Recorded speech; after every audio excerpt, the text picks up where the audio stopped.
सुप्रभात बच्चों, मुझे विश्वास है कि आप लोग कुशल पूर्वक होइएगा। आज पुनः एक बार आपको व्याकरण की ओर पुनः ले चलता हूँ, संधि की ओर।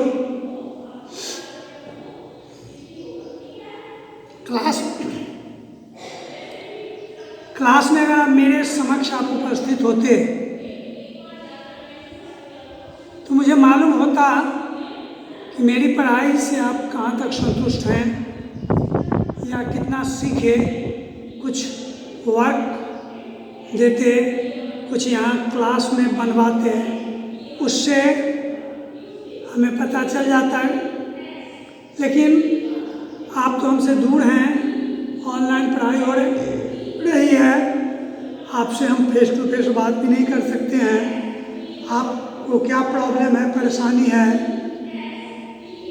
या कि सीख गए सारी बात, मेरी बात को फॉलो करते हैं, वो तो आप ही जानते होइएगा।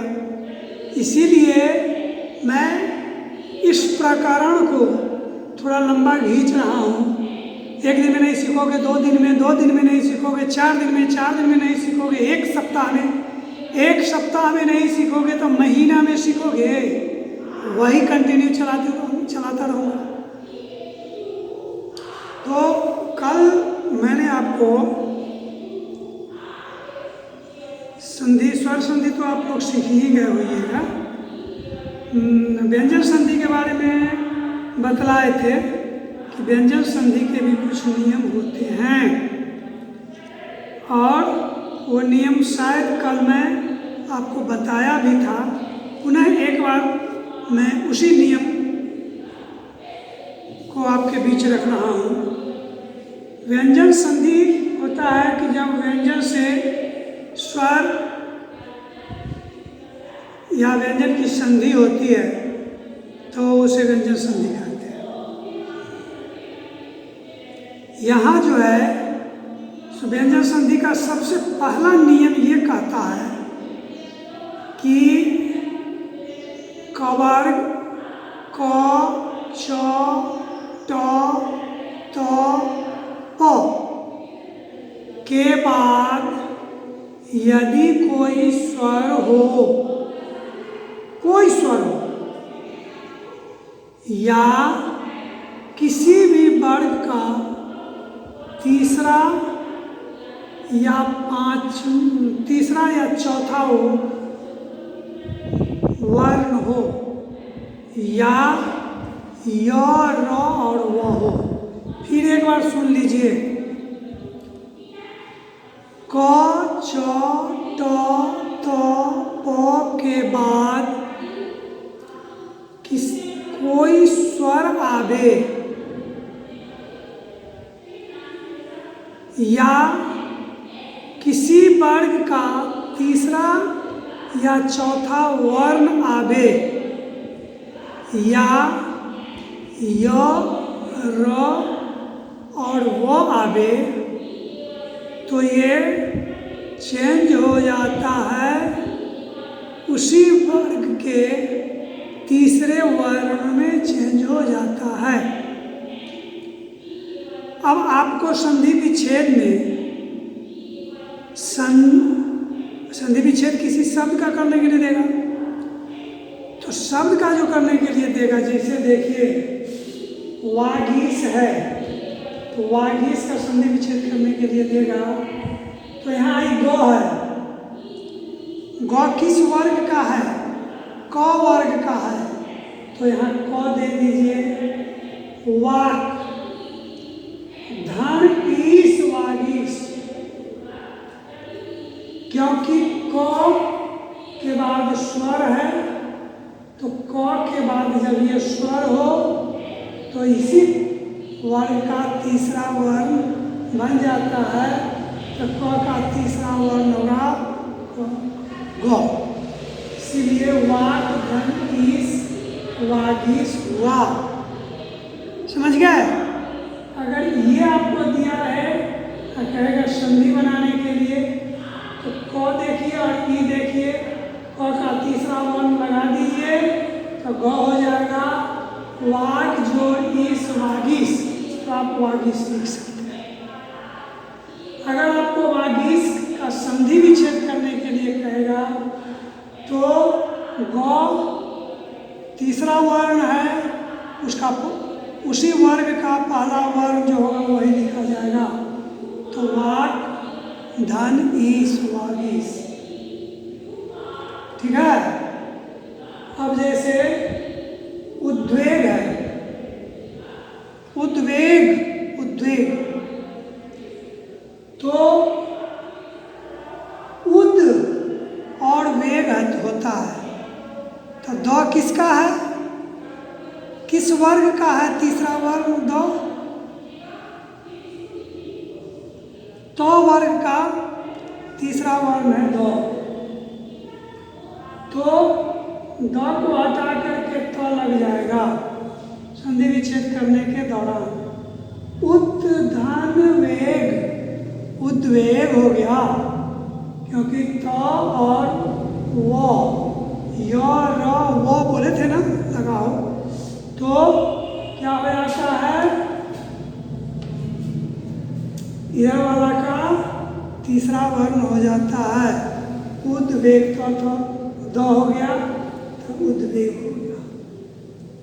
उसी तरह दिग्गज है, दिग और गज है, तो ग और ग, तो ई ग जो है किस वर्ग का है, क वर्ग का है, इसलिए ये ग हट जाएगा, वहाँ पर क आ जाएगा। दिग धान गज, दिग्गज हो गया। जैसे सदगति, सदगति, सद द है, तो द किस वर्ग का है, त थ द, त वर्ग का है, तो द उड़ गया तो आ गया सत गति। जैसे अजंत है,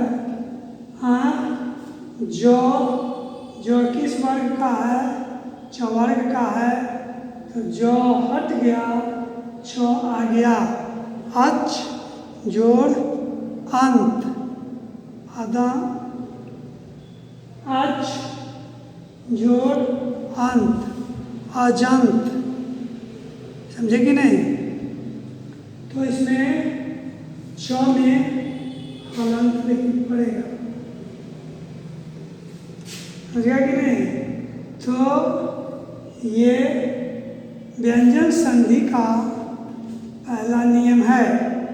फिर एक बार सुन लीजिए, व्यंजन संधि का पहला नियम है कि क च ट त प के बाद अगर स्वर आवे या किसी भी वर्ग का तीसरा और पांचवा वर्ण आवे, या य र व आवे, तो वह उसी वर्ग का पहला वर्ण बन जाएगा। अब दूसरा नियम इसका कहता है कि यदि किसी वर्ग का, नहीं इसमें भी वही कहता है कि यदि क ख ग, नहीं भाई, यदि क च ट त प, क च ट त प के बाद अगर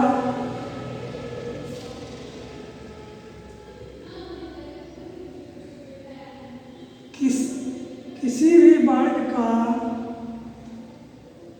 तीसरा वर्ण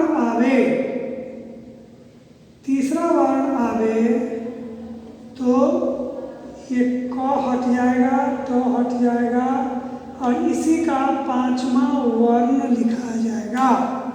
जैसे वांग में पांचवा वर्ण है ना यहाँ, तो अगर किसी वर्ग का 5वां वर्ण हो तो उसी वर्ग का पहला वर्ण लिखा जाएगा। वांग में है, अंग किससे हुआ, क वर्ग में आता है अंग, 5वां वर्ग है, ये वर्ण है तो उसका पहला वर्ण हो जाएगा क। वाक धनमय, वांगमय। सन्मास ये 9 है, ट वर्गी 9, 5वां वर्ण है, ये उड़ जाएगा। जिस वर्ग का ये 5वां उस वर्ग का पहला वर्ण लिखा जाएगा। तो सट ट लिखाया, धन मास, सन्मास। और जैसे इसका कहेगा संधि करने के लिए अप, तो प का 5वां वर्ण क्या होगा, म। तो अम्मय, अम्मय, अम्मय। अम्मय का अगर संधि विच्छेद करने के लिए कह रहा है तुमको तो इसका हो जाएगा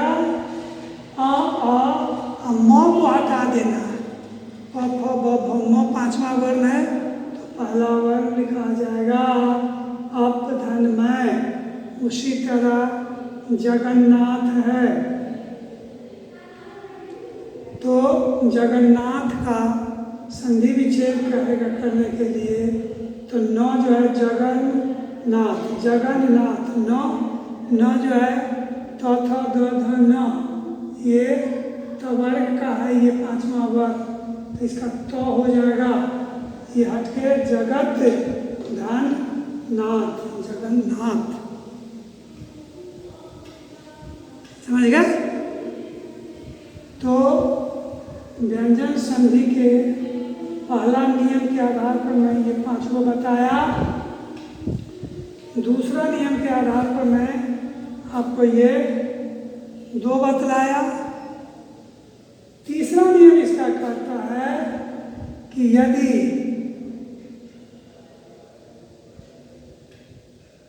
स्वर के बाद छ आवे, नहीं,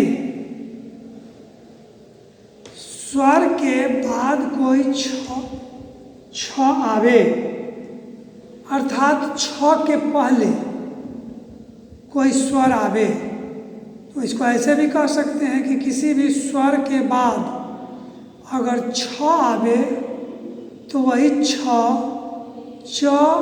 में आधा छ और छ में बदल जाएगा।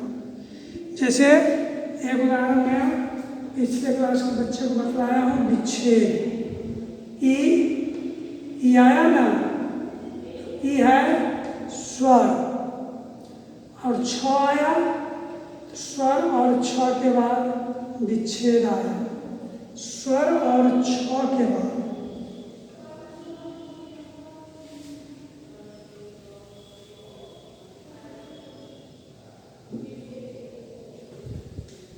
जैसे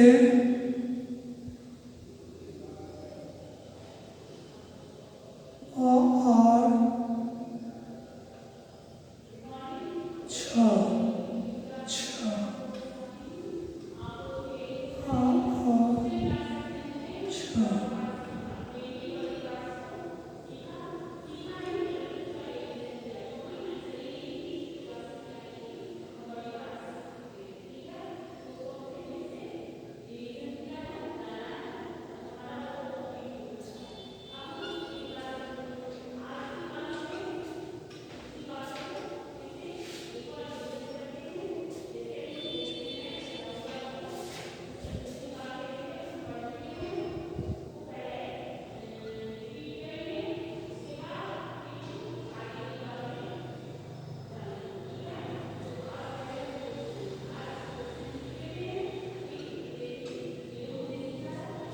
ये सब आता है।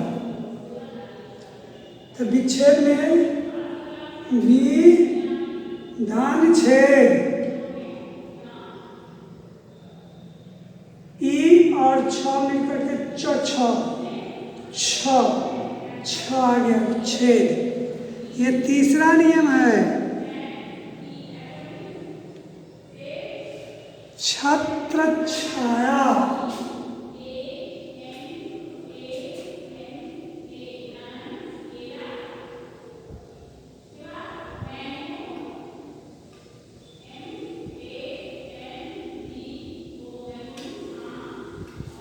छत्रछाया,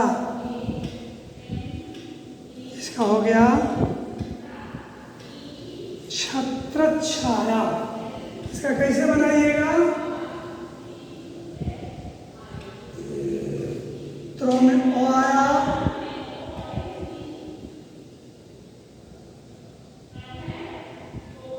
तो इसको आप बनाइएगा, कोई स्वर आना चाहिए, कोई स्वर आना चाहिए। छात्र,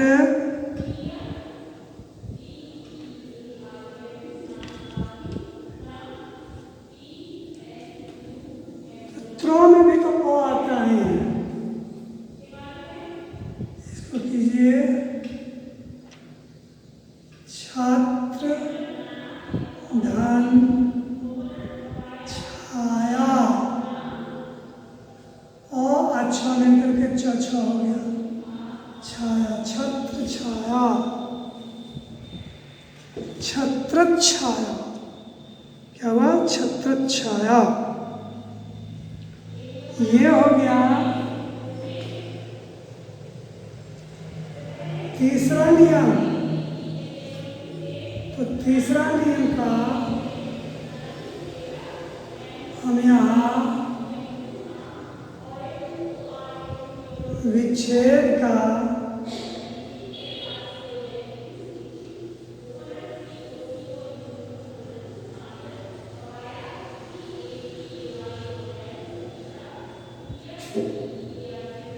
विच्छेद हुआ,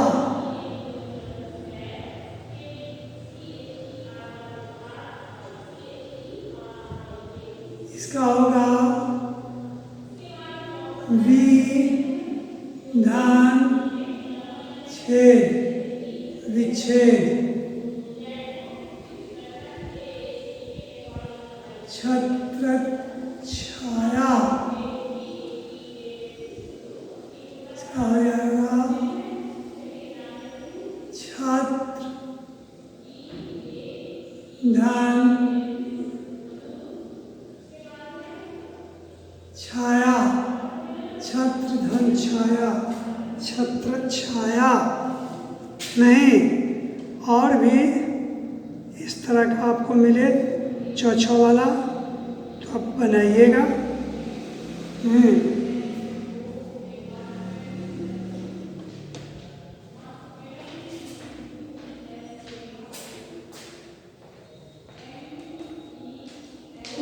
छाया, ओ में ओ है, ओ जोर छाया, ये सब तीसरा नियम हो गया, व्यंजन संधि का तीसरा नियम हो गया। तो देख लीजिए, एक दिन में ज़्यादा नियम नहीं सीखिए, 2 ही 3 नियम सीखिए, लेकिन बाई हार्ट कर लीजिए उसको। 3 नियम हम आज पढ़ा दिए, पहला नियम, दूसरा नियम और ये तीसरा नियम, ठीक है? ये तीनों बड़ा ही ट्रिक वाला है। साधारण संधि विच्छेद तो आप बना लीजिएगा, लेकिन ये सब संधि विच्छेद जब आएगा आपको दिक्कत होगी, इसलिए हम नियम बता रहे हैं। अब आपको दिक्कत नहीं होगी। कठिन से कठिन संधि विच्छेद को आप सरलतापूर्वक सॉल्व कर लीजिएगा, लेकिन कुछ खास जो नियम है उस नियम को आप समझिए। इसमें वैसे मोटा मोटी 10 नियम हैं केवल व्यंजन संधि के, लेकिन 10 का 10 नहीं, जो उसमें से काफ़ी महत्वपूर्ण है VVI, वही सब मैं आपको बतलाऊंगा, जिसमें 3 बहुत VVI है। तो तीनों मैं बतला दिया। अब मिलान कीजिएगा, ऐसे वाला संधि विच्छेद आप स्वयं बनाइएगा 10-20 और देखिएगा कि आपका सही हुआ कि नहीं हुआ, आएगा कि नहीं। तो आज की पढ़ाई लगभग यहीं पे स्थगित कर देना चाहता हूँ और आप मेरे क्लास में उपस्थित हुए इसके लिए आपको बहुत बहुत धन्यवाद। अगली पढ़ाई पुनः कल होगी।